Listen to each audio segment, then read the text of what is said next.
If you want to go ahead and attach out a file onto Notion, then you can actually go ahead and add in a file block over here as well. So to do that, you can go ahead and press slash right here, just like this, and then go ahead and type in file right here. Then you can see that you can insert out a file block. So you can go ahead and embed out a file link right here, or you can go ahead and upload out a file as well.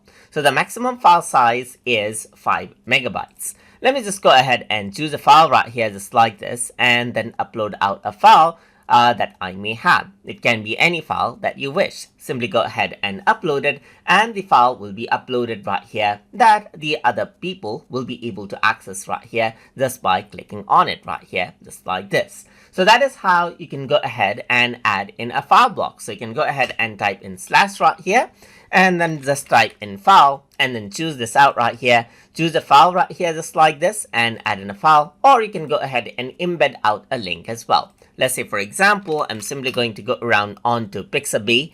Let's say, for example, and let's say I want to attach out this particular picture.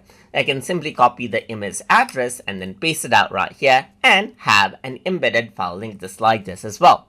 So that is how you can go ahead and utilize the file block inside of Notion. So I hope you guys learned something as always.